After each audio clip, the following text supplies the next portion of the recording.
Welcome back everybody to the fourth part of the disturbing video games Iceberg.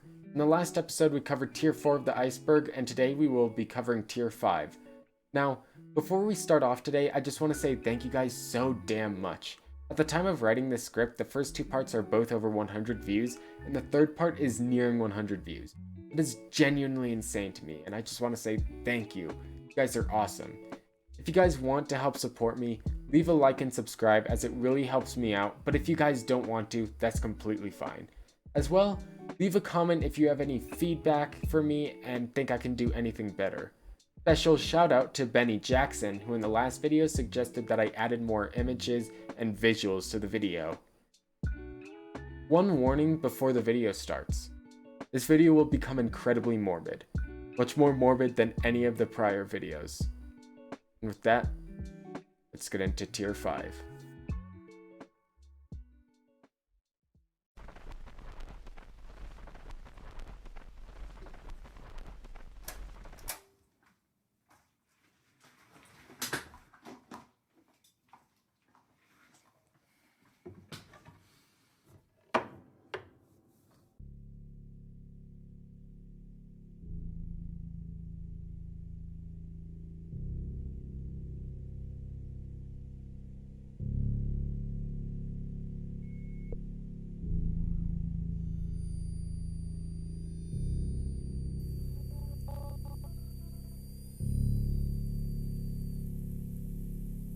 Starting off with the first game, we have Skin. When opening up Skin for the first time, you start in a dark room. It looks like a maze. At the bottom of the screen, there's a statement. Skin is impure and must be cleansed. We start walking when we come across a random black orb, floating. Not knowing what to do, the player walks straight into it. The player is instantly transported to an unknown room, where their mouse is now visible. The background is a mess of red and white patterns flickering at increasing speeds. In front of the player, there's a woman. Not knowing what to do, the player clicks on her. Blood spurts out of the click area. She makes a noise that sounds like she's in pain. The player clicks more. All the while, words flash up on the screen. Murder, touch, love, rope are just some of the many words that flash up on the screen. As the player clicks more, the woman seems to distort, like she's a reflection in water. After clicking more, we're brought back to the maze.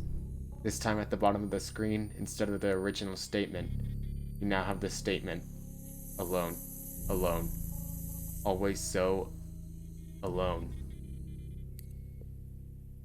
The player walks around more and finds another one of the strange floating orbs. Walking into it again prompts the player with the same scene as before. Once finished, the player is brought back and the words, "How I long for a warm embrace," replace those of the last. The screen begins to become grainier, like a VHS tape distortion. Finding another orb, the player is brought to the same room as before, performing the same task as before. When finished, the player is brought back to the maze. It's much darker now. The text has changed again. In my head, she is always beautiful, it states. Clearly, the narrator is longing for a woman he once loved. The screen will flicker every now and then, revealing the location of the next orb. Finding that orb, we're again presented with the same task. When finished, we're brought back to the maze yet again. Although it's not as dark as it once was, it's now different shades of red. Not knowing how to react, the player continues forward. The text is different again. Our organs forever entwined. Exploring the maze further, we come into contact with our final orb. The player walks towards it and is brought back yet again. Completing the game, the player is met with this.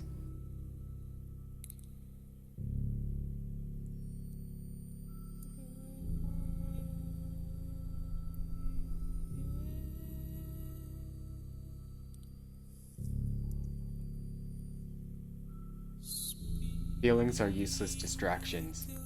The player is given the freedom of movement back. As they walk towards their final orb, believing this orb to be just another one, they complete the task and are greeted by text. Touch me, make me whole again, the text says. Colors erupt in the background as a new figure shows up. It's an unknown figure at first, pixelated black and red, waving in the center of the screen. After a while, we realize this is the same woman from before. We've probably taken all of our skin off. We start to click on her and she starts to break apart. Slowly, her legs and arms start to fall apart until...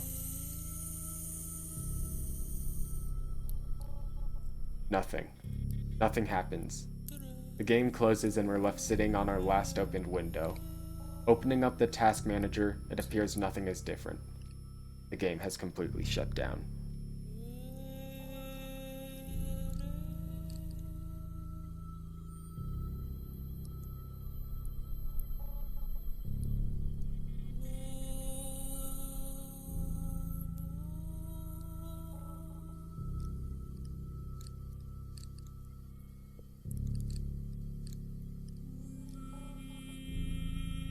Virtuaman was a Newgrounds user who made 3 Flash games that were based off of real mass shootings, the first of which was the 2006 Dawson College shooting, in which the shooter, Kimveer Singh Gill, began shooting outside the entrance to Dawson College. He managed to enter into the building and towards the atrium. Unfortunately, Anastasia de Sousa, an 18-year-old student, was shot in the abdomen and died on the scene. 19 others were injured. Kimveer would later go on to commit suicide after being shot in the arm by a police officer. The second game is based off the 2007 Jokela High School massacre occurring in the town of Jokela, Tuusula, Finland. The perpetrator, Pekka Erik Avonen, entered into the school with a semi-automatic pistol. Unfortunately, 8 people were shot and killed. Another was wounded horrifically as they were shot in the toe.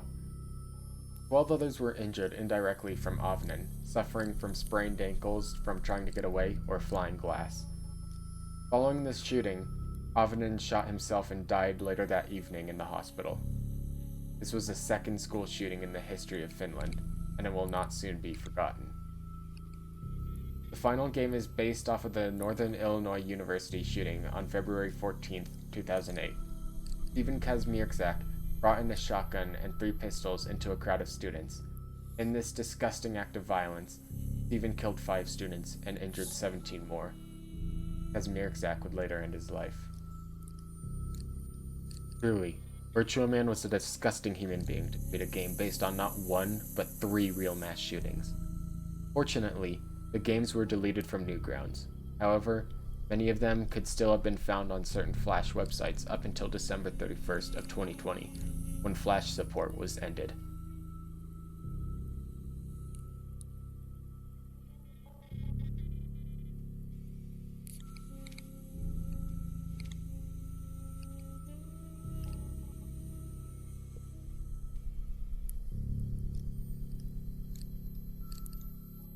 Mogeko Castle RM2000 version is the same as Mogeko's Castle from the first list, but since many of you may not have seen the first video, I will run over it again.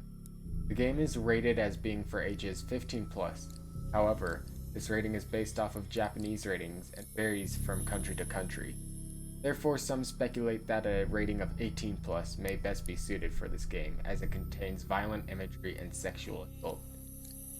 The story starts with Mogeko, a cat-like creature watching someone in bed. The Mogeko decides to tell them a story, and the game starts from there.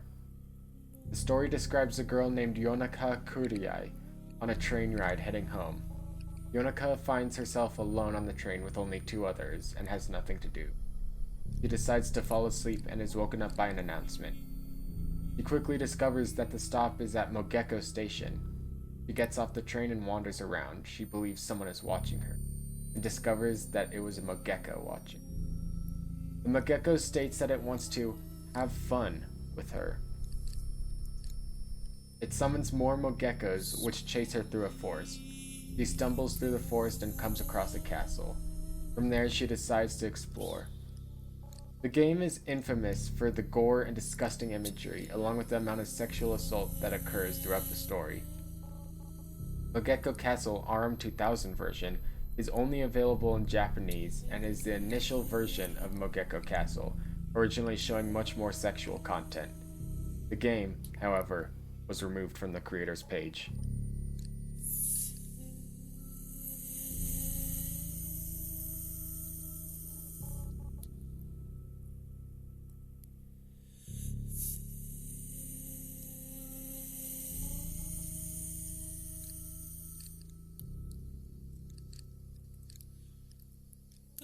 "177's title is a number of the Japanese criminal legislation paragraph that forbids ape. However, in the game, the player is put in control of a man who must chase after a young girl and ape. The game has two gameplay modes, the first one being a side-scrolling arcade sequence, in which the player must avoid any kind of hazard, all the while slowly catching up to the young girl. If the girl makes it home, the player will lose the game. The player unfortunately catches up to the girl, they enter a pape situation, in which the player must push the arrow keys in a specific order. If the player satisfies the girl, he ends up marrying the player, as sick and disgusting as that sounds. However, if the player fails, which I hope happens in every playthrough, the player will be arrested.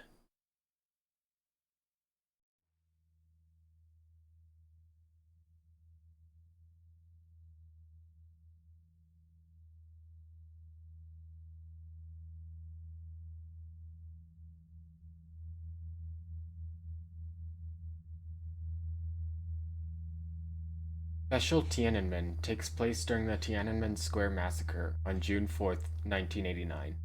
In May of 1989, nearly 1 million Chinese students crowded into central Beijing protesting for democracy. They believed that the Chinese Communist Party members were too repressive. They wanted a change in their government. On June 4th, Chinese military stormed through Tiananmen Square and shot into the crowds. Tens of thousands tried to escape, others fought back.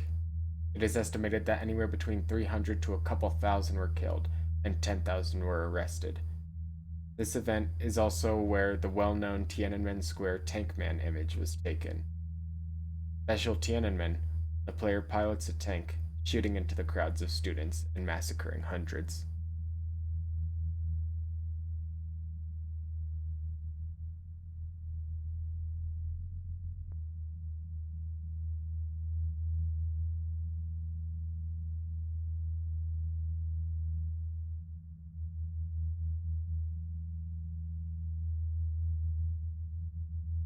There are many Jake Clover games, so I will go over the most interesting one.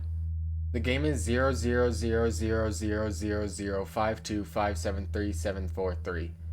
In the game, you play as a completely nameless and faceless person who is no different from everyone around them. The first time you see him is in two lines of people where he is completely indistinguishable. When a shooting occurs, the player is able to avoid being shot while many others don't have that opportunity. Even then, there's at least a couple dozen people beside you, completely removing the player from the spot of being special. The game is meant to make the player feel like they aren't worth anything, and that they aren't interesting or special in any way from the people that surround them. The player is just another random person out of the nearly 8 billion people on this planet.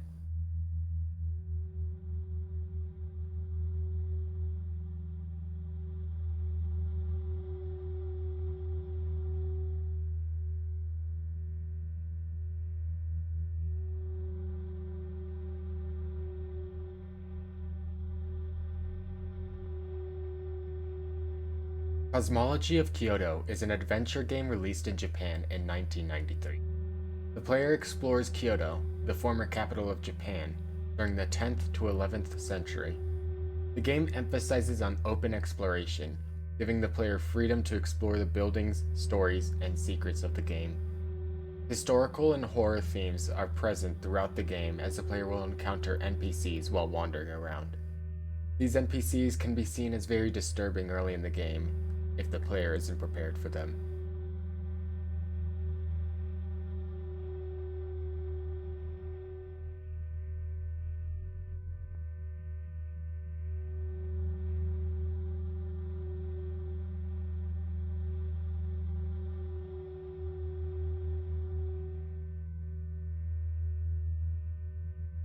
El Sueño de la Razón, or The Dream of Reason, is an RPG Maker title about a little girl named Anne, who who locked herself in her room. She does this because she is unable to control her inner demons known as Gray People. Gray People can slowly corrupt her mind, and the only way to defeat them is to meet them face to face in the world that Anne dreams of. If Anne does not defeat the inner demons, then she becomes mentally ill. The game is heavily inspired by Yume Nikki, you might remember from the first episode.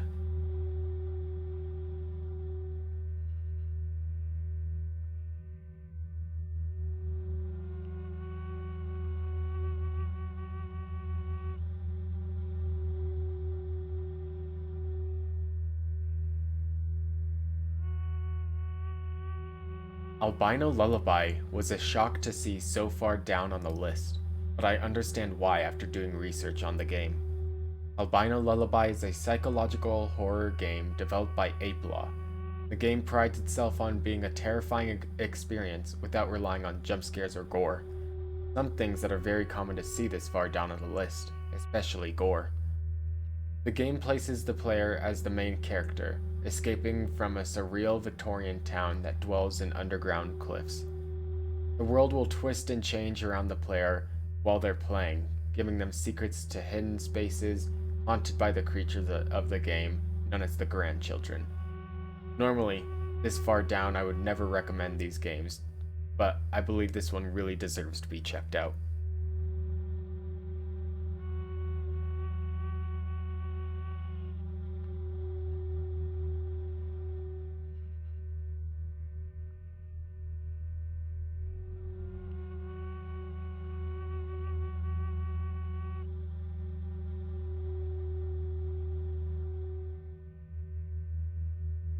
Ningen Gonchu Nozoki, or Poison Breath in English, is a video game developed for the Windows 98 system in 1997. The game has only been in Japanese, no English translation is available online.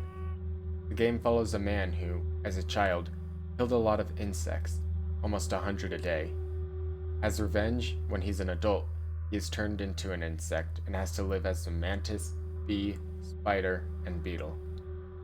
While at first the game may seem to be a slasher type game, in reality, the game is a hentai game, as many of the insects take on human shape, and it is the player's job to have sex with them.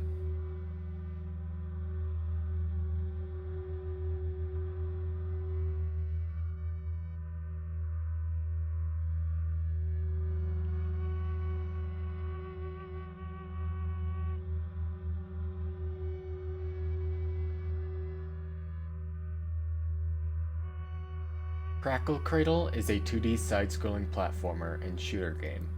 The game places you to guide one of the three heroines through various areas, traps, and monsters. Despite how the game sounds, it's actually a Riona game. If you don't know what a Riona game is, or haven't watched episode 2, the genre encompasses mainly female protagonists being subjected to sexually, physical, or sexually psychological abuse. The one carrying out the abuse is typically a male. Examples of this are domestic violence, forced confinement, torture for extortion or confession, being treated as someone's property, and traumas that are too disturbed to recover from.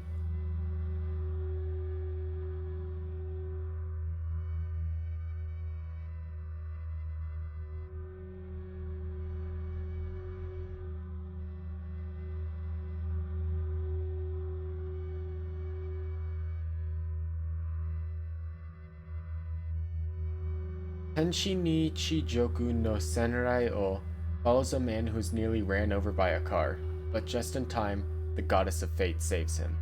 The goddess, also known as Ersion, turns the player into an angel, tasked with doing good deeds for others. Instead, he decides to make pretty girls feel good by using the power he has to have sex with them and sexually please them.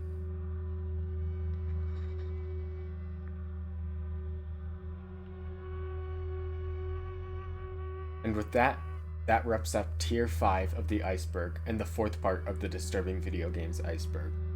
I want to thank you all again for watching. If you enjoyed this video, please feel free to leave a like and subscribe. If you have any feedback for me, please leave it down in the comments below. Huge shout out to you/NotAskQuestions for creating this iceberg. With that, Thank you all for watching.